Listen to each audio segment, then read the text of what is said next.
Muy buenos días. Reciba un cordial saludo de paz y bien. Soy Valeria Fuentes de 10º A y hoy voy a hablarles de la vida de una santa muy especial, Santa Clara de Asís. Su nombre significa vida transparente. Infancia y primera juventud. Santa Clara nació en Asís, Italia, en 1193 o 1194, dentro de una familia noble, hija de Favarone de Ofreducio y Ortolana. Su educación humana y religiosa estuvo a cargo de su madre. De ella heredó su espíritu emprendedor, su delicadeza, sensibilidad, caridad hacia los necesitados y el gusto por la oración. Debido a la época también fue educada para el matrimonio y el comportamiento prudente y reservado propios de la nobleza. Entre sus habilidades domésticas se encontraba desabrilar y tejer. Su vida se vio influenciada por la conversión del joven Francisco, que fue lo que marcó el inicio de su entrega al servicio de Dios. Seguía sus pasos y ayudaba a los más necesitados, desde la intimidad de su hogar, que a pesar de tener muchas comodidades, practicaba el ayuno y un sinfín de obras piadosas. A los 18 años, sus padres intentaron unirle matrimonio, pero ella se negó, porque quería mantener su pureza y castidad. Tras los pasos de San Francisco de Asís, al ser testigo de la renuncia total de San Francisco y de todos sus bienes, hizo que poco a poco en el corazón de Clara naciera con más fuerza el deseo de servir a Dios, compartiendo su forma de vida y pobreza. Varias veces se encontró con él a escondidas, hasta que 5 años después, en la noche de Domingo de Ramos de 1212, Clara se fugó de casa, vendió su dote de matrimonio y lo repartió a los pobres, y se consagró totalmente a Dios en compañía de Francisco y sus hermanos. Esa noche fue muy especial para Clara, y podemos imaginarla de rodillas ante San Francisco, haciendo la promesa de renunciar a las riquezas y comodidades del mundo, y dedicarse a una vida de oración, pobreza y penitencia. San Francisco, como primer paso, tomó unas tijeras y le cortó su larga y hermosa cabellera, y le colocó en la cabeza un sencillo manto, y con la finalidad de protegerla del enojo de su familia, que no estaban de acuerdo con su decisión, Francisco llevó a Clara al monasterio benedictino de San Pablo de las Abadesas, desde donde quisieron sacarla a la fuerza, pero ella se aferró firmemente a sus votos de consagración. Buscando una vida conforme a San Francisco, se unió a un grupo de mujeres en la comunidad de Santo Ángel de Panzo, en donde más tarde se unió también su hermana espiritual, Santa Inés, que también se consagró a manos de San Francisco y a quien prometieron voluntariamente obediencia. Clara y sus primeras hermanas se establecieron en San Damián y recibieron de San Francisco la forma vitae, su plena incorporación a la fraternidad franciscana, de lo que da fe en sus palabras. Y considerando el bienaventurado Padre Francisco, que no temiéramos pobreza alguna, ni trabajo, ni tribulación, ni afrenta, ni desprecio del mundo, sino que al contrario, todas esas cosas las tendríamos por grandes delicias. Esto hacía muy feliz a Clara, pues no había nada más importante que preservarse en la santa pobreza. A pesar de su anhelo, Clara tuvo que luchar por ese privilegio, ya que su forma de vida religiosa chocaba con los modelos existentes de las demás comunidades, por lo que se vieron obligadas a aceptar la regla benedictina. Sin embargo, esto no la desanimó y solicitó al Papa Inocencio III el llamado privilegio de la pobreza, es decir, poder vivir sin privilegios ni rentas ni posesión alguna.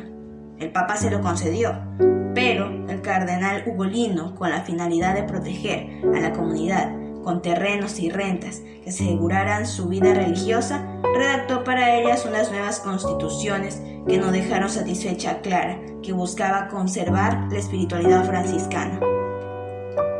Y para su alegría, el 29 de noviembre de 1223, el Papa Honorio III aprobó la regla de Francisco, lo que encendía una luz de esperanza para ella. No obstante, Su alegría se vio disminuida al ver que una parte de sus hermanos de la comunidad de San Francisco se habían olvidado de sus votos radicales de pobreza y humildad, al tiempo que veía a San Francisco aquejado por el dolor de la enfermedad y el sufrimiento del desaliento espiritual. Mas ella supo infundir al santo la luz, alegría y paz espiritual que tanto necesitaba. La muerte de San Francisco dejó en ella un vacío, pero eso no la alejó de su propósito, sino que avivó el fuego de la fidelidad al camino franciscano. Clara fue la primera mujer fundadora, autora de una regla, pero no fue fácil el camino para conseguirlo. En los años posteriores a la muerte de su gran amigo, tuvo que asumir una cierta soledad en su lucha, sobre todo con la división de la comunidad de San Francisco. Pero su fe y amor inquebrantable hicieron que San Damián se convirtiera en el santuario de la fidelidad a los orígenes franciscanos.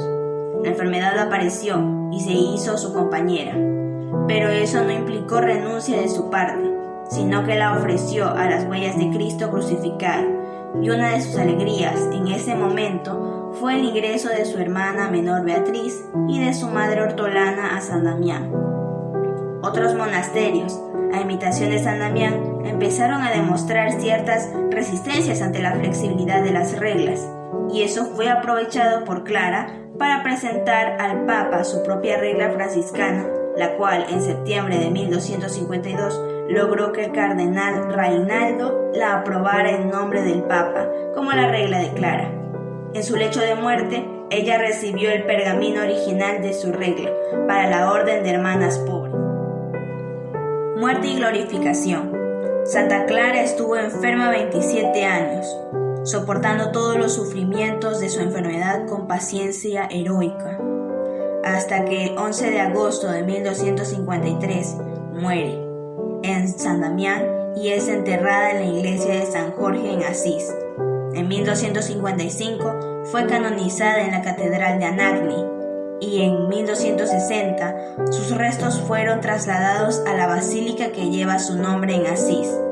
Después de su muerte, muchos monasterios de la Orden de San Damián fueron reconocidos como Orden de Santa Clara. Sin duda alguna, los milagros de Santa Clara de Asís fueron numerosos, así como su devoción, oración y fe le daban la fortaleza necesaria. El Señor le otorgaba el don de realizar ciertos milagros por su intercesión, como por ejemplo la Eucaristía ante los sarracenos. En 1241, los sarracenos atacaron la ciudad de Asís. Cuando se acercaban al convento, las monjas se fueron a rezar muy asustadas, y Santa Clara, que era extraordinariamente devota al Santísimo Sacramento, tomó en sus manos la custodia, con la hostia consagrada, y se les enfrentó a los atacantes. Ellos experimentaron en ese momento tan terrible oleada de terror que huyeron despavoridos. El milagro de la multiplicación de los panes. Cuando solo tenían un pan para que comieran 50 hermanas, Santa Clara lo bendijo y rezando todas un Padre Nuestro, partió el pan y envió la mitad a los hermanos menores de la comunidad de San Francisco, y la otra mitad se la repartió a sus hermanas. Aquel pan se multiplicó lo suficiente para que todas comieran. La bendición de los panes. En una de las visitas del Papa al convento, Santa Clara invita a comer al Santo Padre, pero el Papa no accedió. Entonces ella le pide que por favor bendiga los panes para que queden de recuerdo. Pero el Papa respondió: «Quiero que seas tú la que bendigas estos panes». Santa Clara le dice que sería como un irrespeto muy grande de su parte hacer eso delante del vicario de Cristo. El Papa entonces le ordena, bajo el voto de obediencia, que haga la señal de la cruz. Ella los bendijo y al instante quedó la cruz impresa sobre todos los panes. El cordón alrededor del vientre. Otro milagro fue que una mujer se le acercó para decirle que su esposo se había ido porque ella no podía concebir. En ese momento la santa se quita el cordón con el que amarra su hábito y se lo colocó alrededor del vientre y le dijo que intercedería por ella ante Dios. Para su bendición, al poco tiempo ella quedó embarazada.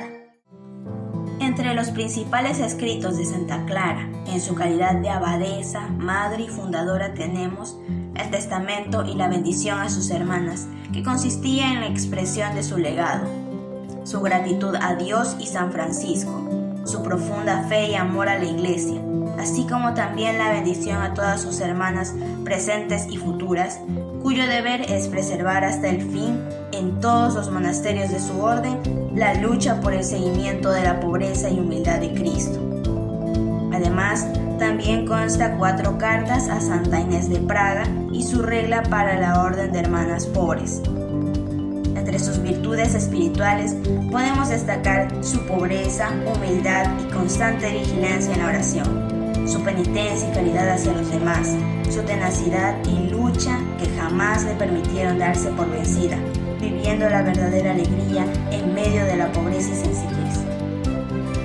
El ejemplo de espiritualidad que nos deja Clara es un estímulo de la comunión fraterna con Dios, a creer sin desmayar en la presencia de Jesús en la Eucaristía, y que el sufrimiento ofrecido es fuente de santidad.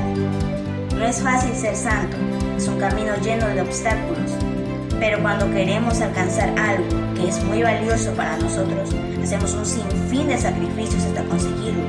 ¿Por qué no hacer lo mismo para alcanzar la vida eterna? Hoy las religiosas clarisas son aproximadamente 18.000 en 1.248 conventos en el mundo. Paz y bien, gracias.